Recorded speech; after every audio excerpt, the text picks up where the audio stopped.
ఈ మధ్య అక్రమ సంబంధాలతో కాపురాలు కూల్చుకుంటున్నారు, హత్యలు చేసుకుంటున్నారు, అలాగే ఆత్మహత్యలు కూడా జరుగుతున్నాయి.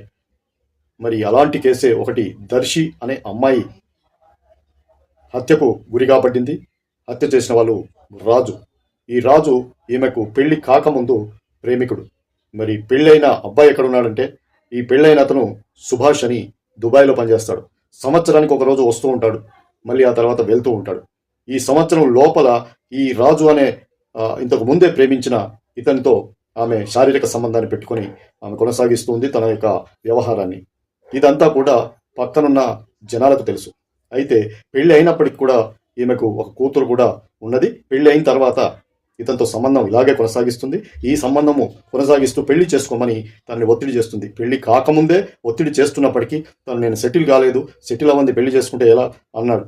ఇంతలో తల్లిదండ్రులు పెళ్లి చేయడం వల్ల ఆమె చేసుకుంది. నువ్వు చేసుకో, ఏం కాదు, తర్వాత మనం పెళ్లి చేసుకుందాం అని చెప్పడం జరిగింది. తను చేసుకోవటం జరిగింది. చేసుకున్న తర్వాత కూడా ఈ ప్రేమికుడు రాజుని తనని పెళ్లి చేసుకోమని మళ్ళీ కూడా ఒత్తిడి చేయడం జరిగింది.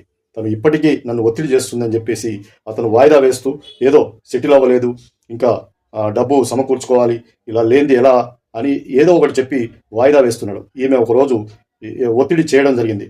అసలు రేపే పెళ్లి చేసుకుందాం, అతను వదిలేస్తాను, ఈ కూతురుని వదిలేస్తాను అని గట్టిగా వార్నింగ్ ఇచ్చేసరికి తను ఒక లాడ్జికి పిలిచి ఒక డిటోనేటర్స్ అంటే పెద్ద పెద్ద గుట్టల్లో రాళ్ళు లేదంటే అవి పగలగొట్టేటువంటి మందుగుండు సామాగ్రి పెట్టి మరి లాడ్జికి తీసుకెళ్లి పట్టణానికి తీసుకెళ్లి లాడ్జిలో ఆమెను చంపివేయడం జరిగింది.